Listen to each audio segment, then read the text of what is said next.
आप लोगों ने एक्टिव वॉइस से पैसिव वॉइस को पूरी तरह से पढ़ लिया है। आज के इस वीडियो में मात्र 6 सेंटेंसेस, ओनली 6 सेंटेंसेस में आप पैसिव से एक्टिव पूरी तरह कंफर्म करने जा रहे हैं, पूरा सीखने जा रहे हैं। ध्यान से ये वीडियो बिना स्किप किए हुए लास्ट तक देखेंगे। आपके ग्रामर का एक बहुत बड़ा मुद्दा आज ही सॉल्व होने वाला है। आइए तो फिर देखते हैं पैसिव से एक्टिव बनाने में कैसे कौन से नियम लगाएंगे। सबसे पहले देखेंगे the sums can be solved by Sumit. Sums can be solved by Sumit. अब ये देखिए, सबसे पहले ये सेंटेंस जो है ये पैसिव वॉइस में है। अब इसे एक्टिव में कैसे चेंज करेंगे, लेकिन अगर आप एक्टिव से पैसिव नहीं सीखे हैं, उस वीडियो का लिंक नीचे दिया गया है, उसमें सीख लेंगे। क्योंकि अगर आपने एक्टिव से पैसिव सीखा है तो पैसिव से एक्टिव सीखने में मात्र 5 मिनट लगते हैं या 5 सेंटेंस लगते हैं। आइए देखते हैं। यहाँ पर सबसे पहले दिया गया है Sumit can, sums can B solve by Sumit. आप पहले रूल्स देखेंगे, एक ही नियम इसका है। रूल्स क्या है? सबसे पहले स्टार्टिंग में आप लिखेंगे बाय का पोर्शन। बाय कहाँ है? बाय सुमित। अभी बाय सुमित को आप स्टार्टिंग में लाएंगे। ध्यान ये रखना, बाय को छोड़ करके बाय नहीं लगाएंगे। बाय सुमित है तो सिर्फ सुमित लाएंगे। अगर इसकी जगह पर कोई प्रोनाउन होता, बाय देम होता तो दे लेते, बाय हिम का ही करते, बाय हर का सी करते। इस प्रकार से जो प्रोनाउन की चेंजिंग आपको एक्टिव से पैसिव वाले वीडियो में बताई गई है वैसा करेंगे। एक काम आपका हो गया। अब आइए सेकंड में आपको हेल्पिंग वर्ब ऐड करना है। हेल्पिंग वर्ब कैसे लेंगे ये भी एक्टिव से पैसिव की तालिका में दिया गया है, यहाँ बताता हूँ। अब ये हेल्पिंग वर्ब देखिए आपके पैसिव वॉइस में है कैन बी। अब अगर यहाँ पर is being, am being, are being, was being, were being होता तो बीइंग को छोड़कर केवल इज एम आर का यूज करते। अगर has been, have been, had been है तो केवल हैज़ हैव हैड लेते। इसके अलावा अन्य कोई भी हेल्पिंग वर्ब हो जिसमें बी लगा हुआ हो, बी को छोड़कर यहाँ पर लेंगे जो तालिका, जो टेबल आपने एक्टिव से पैसिव में पढ़ी थी। अब क्या होता है आइए देखते हैं। तो सबसे पहले आपने यहाँ पर देखा है कि यहाँ पर आपने हेल्पिंग ले लिया। अब चाहिए आपको वर्ब लेना है। अब ध्यान रखना, जब आप एक्टिव से पैसिव में चेंज करते हैं तो वहाँ पर हमेशा थर्ड फॉर्म ही लगाई जाती है। लेकिन जब आप पैसिव टू एक्टिव आ रहे हैं तो यहाँ पर वर्ब फर्स्ट में भी हो सकता है, सेकंड भी हो सकता है, थर्ड भी हो सकता है, आईएनजी का भी हो सकता है। ये कैसे होगा, किस नियम के आधार पर होगा, आइए देख लेते हैं। अब आप यहाँ पर हेल्पिंग वर्ब पा चुके हैं, ठीक है, कुछ भी मिल गया आपको। अगर यहाँ पर आपको helping verb is, am, are, was, were, is, am, are, was, were ये 5 मिलते हैं, तब तो आप वर्ब को आईएनजी में लिखेंगे। बात समझ में आई? सेकंड, अगर यहाँ हेल्पिंग वर्ब आपको हैज़, हैव, हैड मिलता है तो वर्ब आपको थर्ड में लिखना पड़ेगा। और इसके अलावा कोई भी हेल्पिंग वर्ब मिलता है तो आप वर्ब को फर्स्ट में करेंगे। हो गया, बाय पोर्शन लिया, हेल्पिंग वर्ब लिया, वर्ब लिया। अब लास्ट में ऑब्जेक्ट लेना। ऑब्जेक्ट कहाँ है? The sums. द सम्स आप यहाँ लिख देंगे, आपका बढ़िया आंसर हो जाएगा जो कि आपके सामने यहाँ पर दिया गया है। Sumit can solve the sums. Sumit can solve the sums. इस प्रकार से आपका जो क्वेश्चन था ऊपर उसका पैसिव वॉइस हो गया। अब आइए देखते हैं कुछ और सेंटेंस को समझने के लिए कि उसमें क्या होता है। ठीक है, ये है second, letters are being written by them. Letters are being written by them, इसमें क्या करेंगे? पहले तो आप बाय का पोर्शन लेंगे। बाय का पोर्शन कहाँ है आपका? है बाय देम। बाय देम का क्या मिलेगा? दे मिलेगा, दे। अब यहाँ पर आया है आर बीइंग।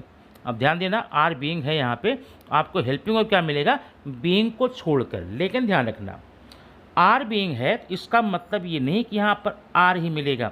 यहाँ इज भी हो सकता है, एम भी हो सकता है, आर भी हो सकता है। अगर ये सिंगुलर होता स्टार्टिंग में तो इज लगाते, प्लूरल है तो आर लगेगा, और आई होता तो एम लगता, ठीक है।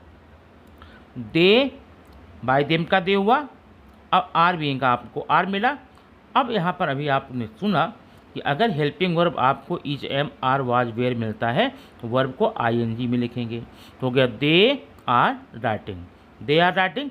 अब लास्ट में क्या लिखेंगे जो बचा हुआ है ऑब्जेक्ट के रूप में, letters, they are writing the letters. अब यहाँ पर द है, यहाँ पर नहीं है, ये बाय मिस्टेकन हुआ है, यहाँ द मान लीजिए।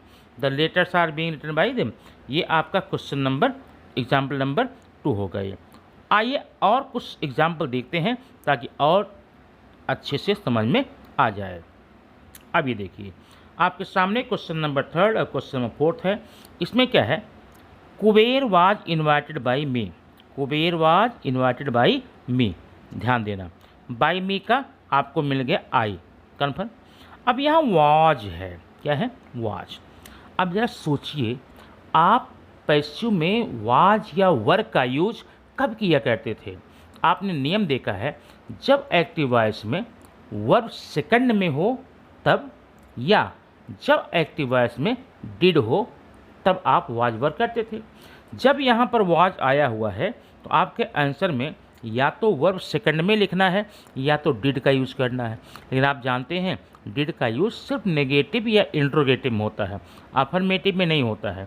इसका मतलब यहाँ पर डिड आने वाला नहीं है, वर्ब का सेकंड फॉर्म लगाएंगे। तो हो गया आई, बाई मी का आई हो गया, और वाज इन्वाइटेड में क्या हो जाएगा, वर्ब सेकंड फॉर्म में, इन्वाइटेड का सेकंड इन्वाइटेड हो गया, आई इन्वाइटेड हो गया आपका। लास्ट वर्ड क्या ले लेंगे, कुबेर, आई इन्वाइटेड कुबेर, आपका ये आंसर हो गया। अब जब आप 4th देखेंगे, he was not seen bye them, bye them का आपने दे लिया यहाँ पे, ठीक है। अब यहाँ पर फिर देखिए वाज फिर आया है। अब वाज के लिए आप यहाँ सेकंड फॉर्म लेंगे या तो फिर डिड लेंगे। चूँकि ये सेंटेंस नेगेटिव में है इसलिए आपने डिड लिया है, they did not see him. ये आपका क्वेश्चन नंबर 4 हो गया।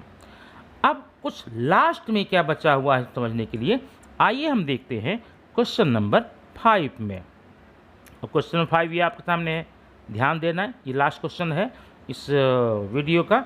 इसमें क्या है, I have been invited in the party, I have been invited in the party. Sentence को ध्यान देखना, अगर आपको ये एक्टिव बनाना है, नियम आपने क्या सीखा था, बाय देम या बाय पोर्शन लेंगे।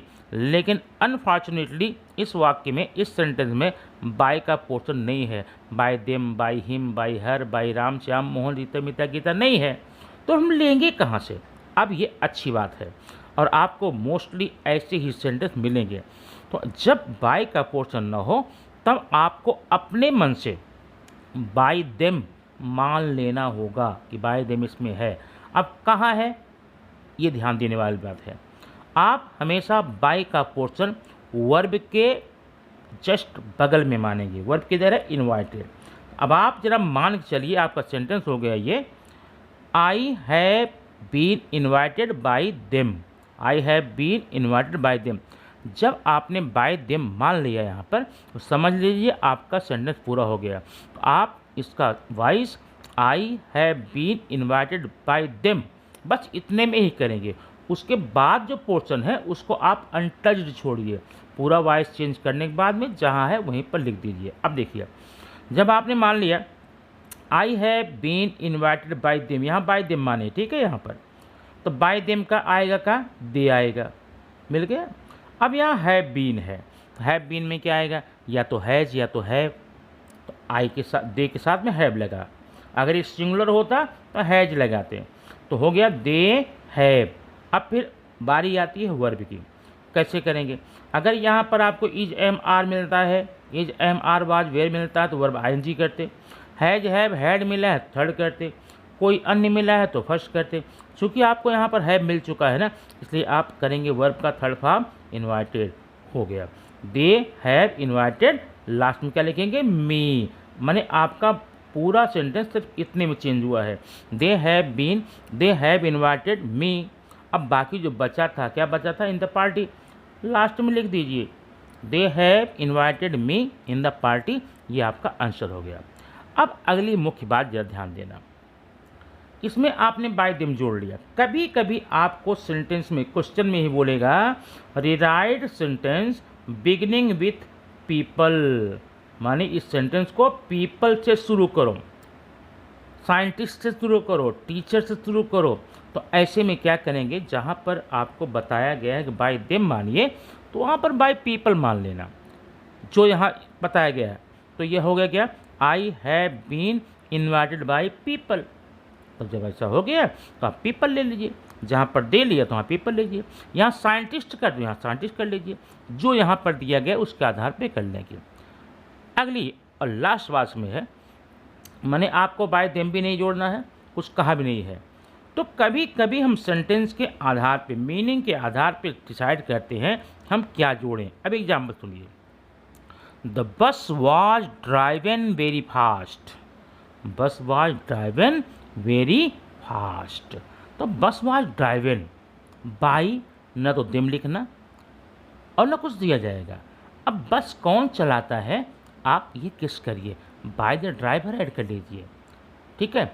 We are taught English grammar, हमें इंग्लिश ग्रामर पढ़ाया गया, बाय में क्या करेंगे, बाय टीचर या बाय इंग्लिश टीचर। इस प्रकार से पैसिव से एक्टिव आप बना सकते हैं। और हाँ, आपका कितना कन्फर्म हुआ है ये जानने के लिए आगे यह सेंटेंस यहाँ दिए गए 4, change the voice, change the voice.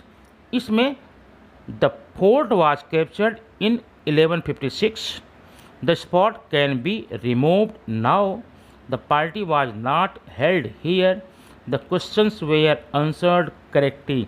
ये 4 सेंटेंसेस है, इसका आंसर आप कमेंट बॉक्स में दे सकते हैं अगर ये वीडियो आपको समझ में आ गई हो तो। और हाँ, वीडियो को भरपूर शेयर कीजिए, लाइक कीजिए और सब्सक्राइब कीजिए।